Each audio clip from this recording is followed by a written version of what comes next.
Herzlich willkommen zu unserem neuesten Video aus Spanien. Schön, dass du da bist und unsere Abenteuer im sommerlichen Winter verfolgst.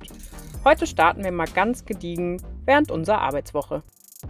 So, wir waren gerade beide am Arbeiten und hatten uns aber gestern schon im Blocker einen Kalender gesetzt für eine halbe Stunde Yoga. Also machen wir jetzt eine halbe Stunde Yoga. Ich weiß nicht, wie du zu Yoga stehst. Ich fand das Ganze lange Zeit irgendwie überflüssig und alles andere als entspannt. Wenn man aber 3 Tage die Woche viel sitzt, am Laptop arbeitet, eine Menge Auto fährt etc., dann tut doch mal der Rücken weh. Da kann eine halbe Stunde entspannte Bewegung schon kleine Wunder vollbringen. Außerdem sieht es im Schnelldurchlauf schon witzig aus. Schreib uns gerne mal deine Meinung zum Thema in die Kommentare.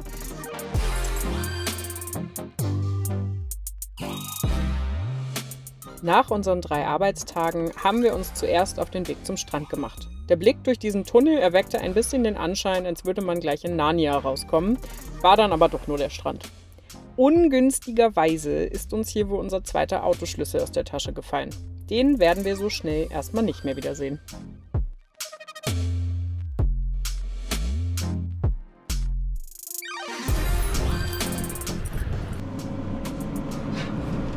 Wir sind gerade auf dem Weg zu heißen Quellen. Zumindest heißt das Ganze irgendwie so richtig heiß soll es nicht sein. Also in den Kommentaren stand irgendwas von 20 bis 25 Grad. Das wäre aber schon wärmer als unsere Dusche. Die hatten wir nämlich eben, die war eisekalt. Wir haben trotzdem 2 € pro Person dafür gezahlt. Das ist okay, weil wir sind jetzt immerhin wieder sauber, aber geile Dusche war das trotzdem nicht. Ja, dementsprechend fahren wir jetzt aber zu den heißen Quellen. Direkt danach, also es ist so ein wunderschönes Tal, schauen wir uns noch irgendwie so einen Fluss an, der aus dem Berg raussprudeln soll. Da hier aber alles relativ trocken ist, bin ich mal gespannt, inwieweit hier wirklich irgendwas raussprudelt oder ob hier nicht einfach nur etwas raustropft. Aber wir zeigen es euch, wenn es gut aussieht.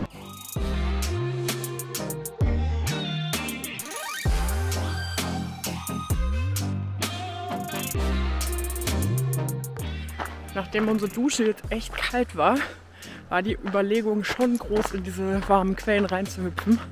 Also sie sind da, aber ihr seht, dampfen tut da jetzt nichts. Also wenn man so diese Bilder vielleicht aus Island oder so kennt, hat damit nicht so viel zu tun. Also es sind wohl 25 Grad, das steht oben auf dem Schild. Und es ist auch angenehm warm, wenn man die Hand reinhält. Aber es ist jetzt wirklich nicht so, ja, so wärmend, wie ich mir das vorgestellt habe. Aber hübsch ist es hier.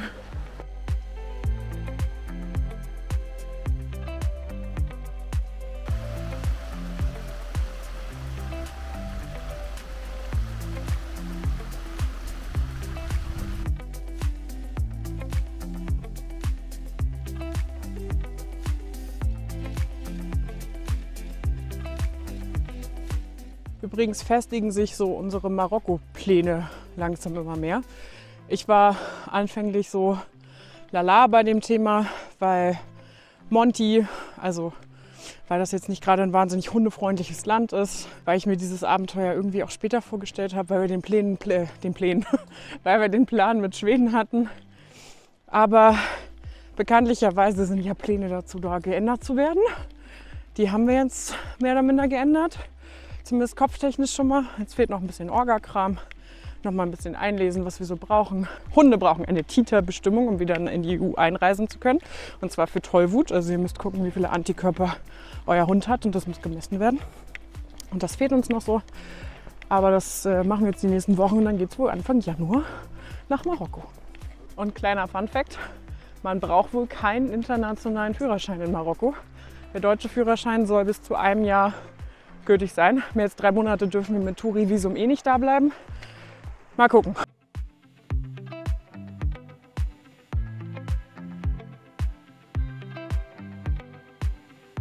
Für uns ging es weiter vorbei an einem Stausee. Von diesen sieht man hier in Spanien übrigens einige. Allerdings problematisch ist, dass es im Land viel zu wenig regnet. Die meisten Süßwasserreserven liegen deutlich unter dem Füllstand, den sie haben sollten. So auch hier. Trotzdem konnten wir es nicht lassen, uns die ganze Anlage einmal intensiv anzuschauen. Vor allem Anton hat das Ganze begeistert.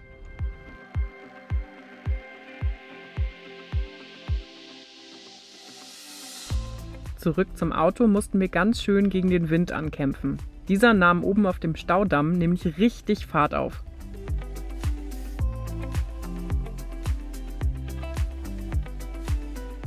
Ich finde das ja immer wieder spannend, so diese ganze Technik und irgendwelche Bauwerke zu sehen. Und ich weiß nicht, ob es auf der Kamera rübergekommen ist, aber es war auf jeden Fall eben so ein krass tiefes Loch, wo das Wasser durchgejagt wird. Und eigentlich sind wir auch hier, weil es hier einen ganz coolen Fotopunkt gibt und eine Fotomöglichkeit, weil das Wasser quasi mit einem Riesendruck aus dem Berg rausgeschossen wird und ich das eigentlich fotografieren wollte und mir irgendwie auch schon klar war, dass es wahrscheinlich kein 24/7, 365 Tage Ereignis ist, aber wollten trotzdem hier hinfahren. Turnout, im Stausee fehlen ungefähr 10 Meter Wasser.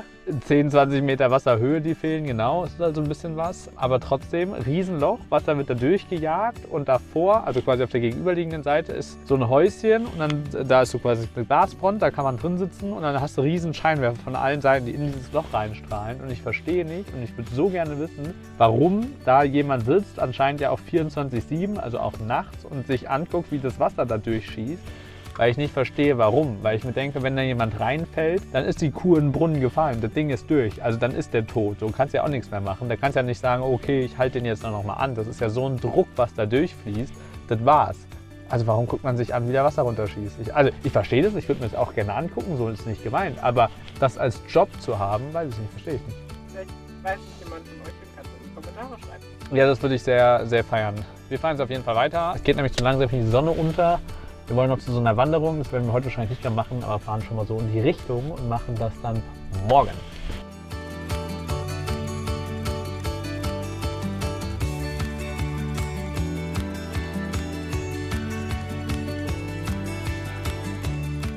Neuer Tag, neue Wanderung. Diese war auf unserer gesamten Reise bisher eine unserer größten Highlights. Mit Gummistiefeln gewappnet ging es durch kleine Flüsse, durch Schluchten, über unzählige Brücken, Stege und teilweise in den Fels gehauene Gitter.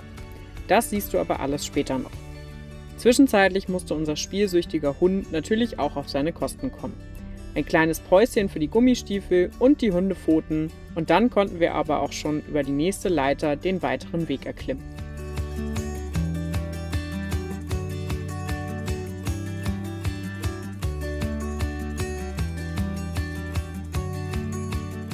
Uns hat dieser Ort vollkommen eingenommen. Über die gesamten 4 Stunden, die wir unterwegs waren, ist uns außerdem keine einzige andere Menschenseele begegnet.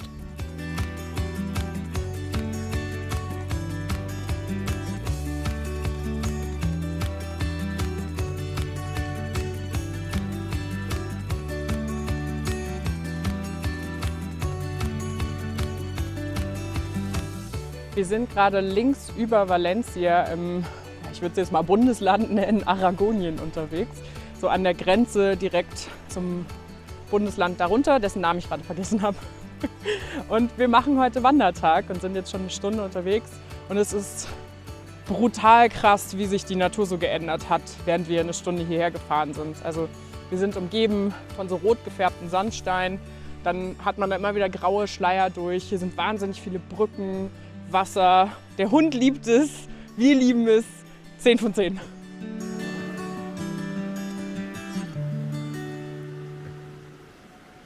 Unsere kleine Hummelfreundin machte sich schnell vom Acker, als sie merkte, dass mein Rucksack nicht essbar war.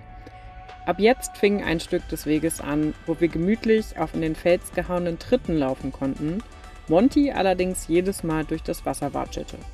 Und ich kann dir sagen, was haben wir einen Spaß hier gehabt.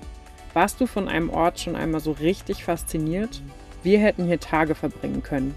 Am liebsten hätte ich alle 3 Meter ein Zelt aufgeschlagen und wäre einfach für immer geblieben. Vor allem als wir zu einer Schlucht kamen, die eine solche Ruhe ausstrahlte, dass wir hier einfach pures Glück empfanden. Ich lasse das so stehen.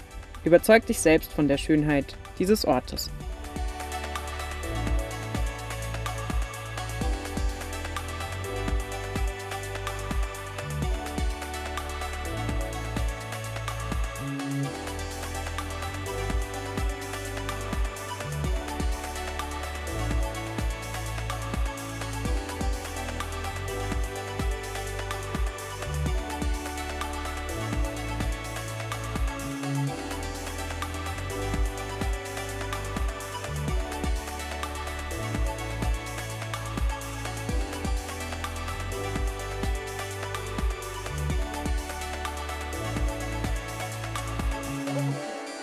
Ruf ihn mal.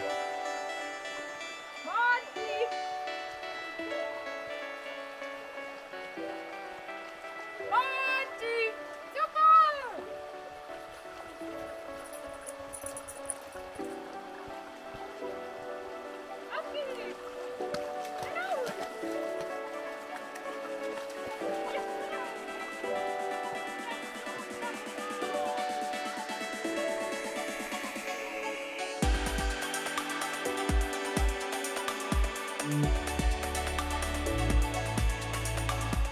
Wir sind jetzt 2 Stunden in eine Richtung gelaufen und es war ultra schön.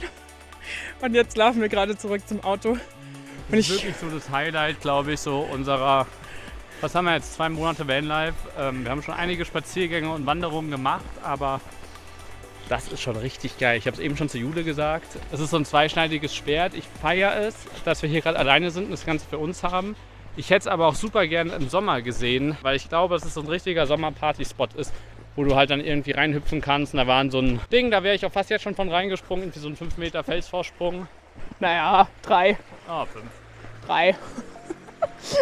Aber es ist schon richtig cool. Man muss immer ein bisschen drauf achten, wo man hintritt. Der Hund feiert es auch übel. Und so langsam kommen wir wieder auf festere Wege. Also es ist alles super ausgebaut. Wir schreiben euch auch nochmal drunter, wie die Gegend heißt und die Wanderung. Würden wir definitiv nochmal machen. Du könntest mich mitten in der Nacht wecken und fragen, ob wir zu diesem Ort fahren wollen. Ich würde auf der Stelle mitkommen. Ich kann nicht genau sagen, was mich hier so fasziniert hat, aber die ganze Gegend war einfach magisch.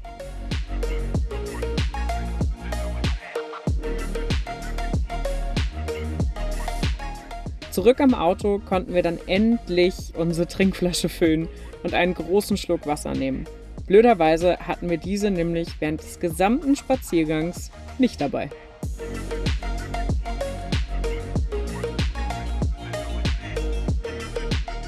Ich habe uns jetzt nochmal 4 Mandarinen geschält für die Fahrt. Wir haben jetzt nämlich gerade festgestellt, wir haben überhaupt kein Wasser mehr, müssen jetzt also noch Wasser tanken. Wir haben auch so ein paar Sachen auf dem Zettel, die wir noch im Supermarkt brauchen könnten. Also ist das wohl der Plan für den Rest des Tages.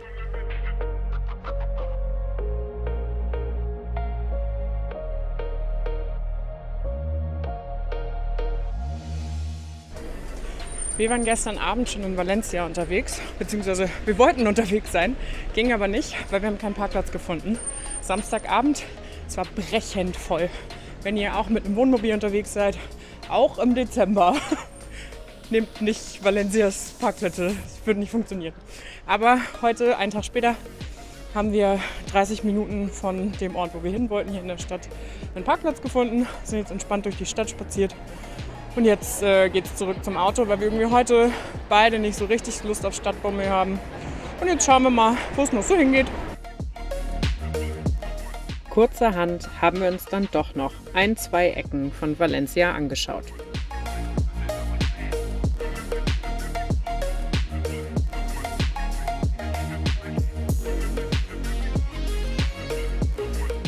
Eine Sache wollten wir uns jetzt aber doch noch nicht entgehen lassen, weil es waren nur 5 Minuten Weg. Wir sind noch zum Kolosseum gelaufen, was hier auch in Valencia ist. Und es ist schon wieder brechend voll. Das ist der Grund, warum wir jetzt auch zurück zum Auto laufen.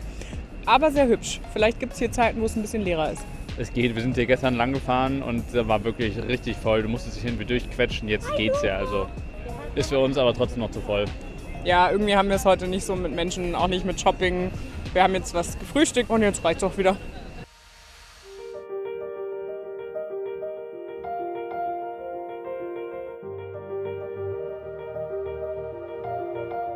Wir sind zurück am Auto und schauen jetzt mal, wo es als nächstes hingeht. Ich für meinen Teil möchte heute noch ein Video für euch fertig schneiden. Deswegen wird es wahrscheinlich eher ruhiger. Anton schaut gerade, ob er irgendwo auf seiner Google Maps Karte in der Nähe noch Punkte hat. Darüber orientieren wir uns nämlich gerne. Also wir schauen über Maps, über Instagram, über irgendwelche Foto-Apps, wo wir denn so hinfahren wollen und welche Punkte wir denn so sehen wollen auf der Welt. Und dann markieren wir uns die eben über Google und schauen dann dahingehend auch, wie unsere Route dann weiter aussieht. Aber das ist eben oft sehr spontan. Spontan geht es auch im nächsten Video zu. Verpasse es nicht, wenn du sehen willst, wie Monty fast eine Pfote verliert und wir uns ein legendäres Minigolf-Battle liefern. Wenn dir das heutige Video gefallen hat, lass uns doch auch gerne mal ein Like und einen Kommentar da. Abonniere gerne den Kanal, um nichts mehr zu verpassen.